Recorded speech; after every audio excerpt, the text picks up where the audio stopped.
Wawasan Nusantara sangat penting untuk bangsa Indonesia karena wawasan Nusantara merupakan arah bagi penyelenggara nasional untuk mencapai tujuan nasional dalam mewujudkan cita-cita nasional.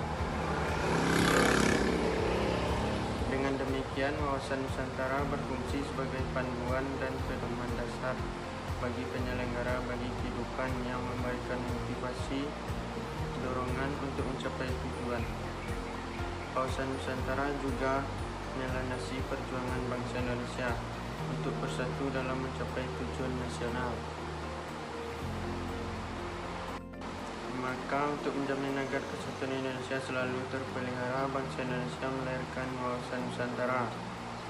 Pandangan itu adalah satu konsepsi geopolitik dan geostrategi yang menyatakan bahwa Kepulauan Nusantara yang meliputi seluruh wilayah daratan, lautan, dan ruang angkasa di atasnya, beserta seluruh penduduknya, adalah satu kesatuan politik, ekonomi, sosial budaya, dan pertahanan keamanan. Sini saya akan menjelaskan sedikit tentang memahami konsep dan organisasi wawasan Nusantara. Adapun beberapa konsep yang meliputi aspek diantaranya: 1. Aspek historis. Dilihat dari sejarahnya, cita-cita bangsa Indonesia menginginkan suatu bangsa yang bersatu dengan wilayah yang utuh. Karena bangsa Indonesia dulu pernah mengalami kehidupan di mana sebagai bangsa terjajah dan terpecah belah dan mengalami penuh penderitaan dan kesengsaraan, kemiskinan, dan penuh adu domba dari pihak penjajah. Tak hanya itu, kita dulu juga pernah mengalami wilayah yang terpisah-pisah. Wilayah India Belanda masih terpisah-pisah berdasarkan Ordonansi 1939, di mana laut teritorial Hindia Belanda adalah sejauh 3 mil. Dengan adanya ketentuan tersebut, laut atau perairannya lebih dari 3 mil disebut dengan lautan bebas atau laut internasional. Yang kedua, letak geografis dan sosial budaya. Nusantara memiliki letak geografis dan posisi yang unik, serta Nusantara juga termasuk bangsa yang heterogen. Ini bangsa yang memiliki beraneka macam unsur yang berbeda sifat dan berkelainan jenis, dan beraneka ragam suku dan bangsa. Adapun di antaranya keunikan bangsa Indonesia, yaitu 1. Indonesia memiliki banyak pulau terbesar di berbagai wilayah atau negara maritim. Yang kedua, Indonesia diapit oleh 2 benua dan 2 samudra. Yang ketiga, wilayah subur. Yang keempat, memiliki banyak unik sehingga Indonesia memiliki berbagai macam kebudayaan. Wawasan Nusantara sangat penting bagi bangsa Indonesia karena wawasan Nusantara merupakan arah untuk mencapai tujuan nasional dalam mewujudkan cita-cita nasional.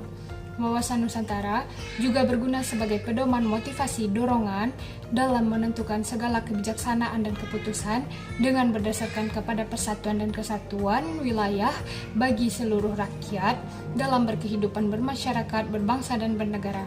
Seperti kita ketahui, bangsa Indonesia terdiri dari banyak pulau dan suku, oleh karena itu tidak mudah untuk menyatukannya. Dengan adanya wawasan Nusantara, maka akan terjalin persatuan dan kesatuan antara wilayah dan orang-orang yang di dalamnya yang berbineka tunggal ika.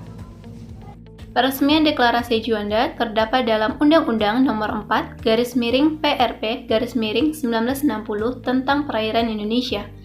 Melalui perjuangan yang panjang, akhirnya deklarasi ini diakui oleh dunia melalui konferensi PBB yang ketiga pada tanggal 30 April 1982.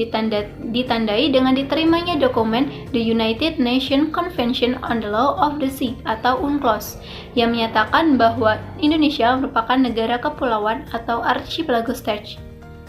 Dokumen ini kemudian diratifikasi menjadi Undang-Undang Nomor 17 Tahun 1985.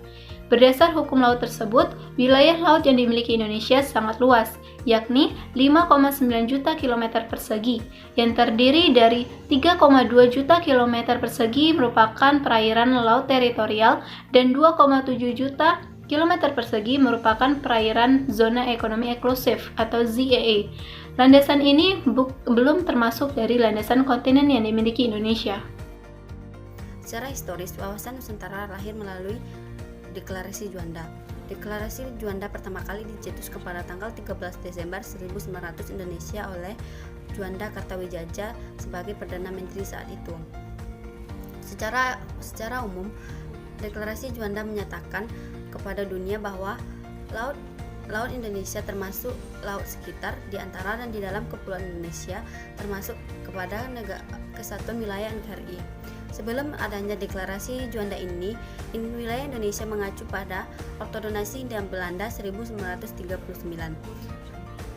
Dengan adanya deklarasi Juanda ini menyatakan kepada dunia bahwa Indonesia merupakan negara kepulauan. Artinya, Indonesia menganut prinsip-prinsip kepulauan atau archipelago state.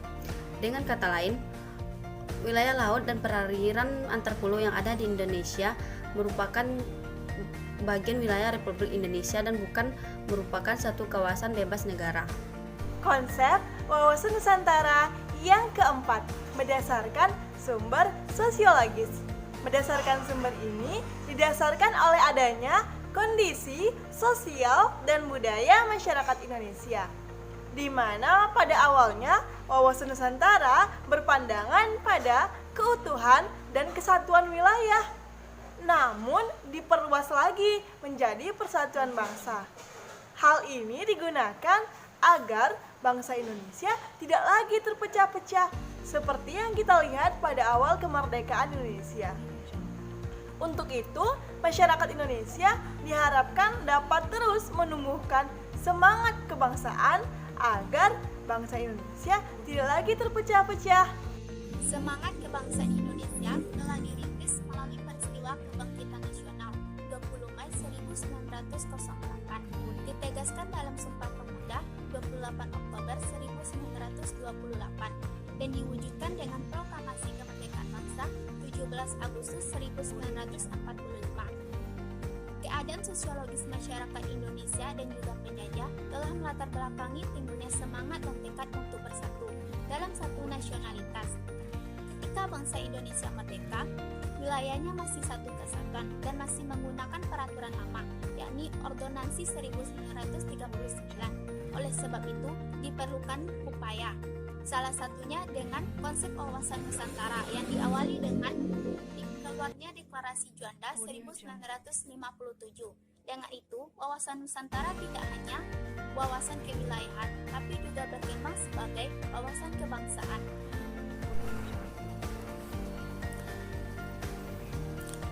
Latar belakang politis.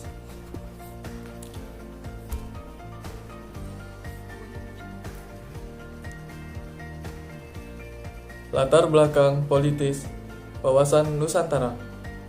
Secara politis, wawasan Nusantara terbentuk karena adanya kepentingan nasional agar wilayah yang utuh dan bangsa yang bersatu ini dapat dikembangkan, dilestarikan, dan dipertahankan secara terus-menerus. Sesuai dengan 1. Cita-cita nasional yang tercantum pada pembukaan Undang-Undang Dasar 1945 alinea kedua. 2. Tujuan nasional yang tercantum pada pembukaan Undang-Undang Dasar 1945 alinea keempat. Dan 3. Visi nasional melalui ketetapan MPR nomor 7/MPR 2011. Wawasan Nusantara bermula dari Deklarasi Juanda, yaitu dari tahun 1957, yang selanjutnya dijadikan konsepsi politik kenegaraan. Rumusan wawasan Nusantara juga dimasukkan ke dalam garis besar haluan nasional yang disebut juga dengan istilah GBHN, yang dilakukan 5 tahun sekali, yaitu dari tahun 1973 hingga tahun 1998. Saat garis besar haluan nasional atau GBHN tidak lagi berlangsung, maka konsepsi rumusan wawasan Nusantara dimasukkan lagi ke dalam pasal nomor 25A Undang-Undang Dasar 1945, yaitu dengan perubahan keempat kalinya pada tahun 2000.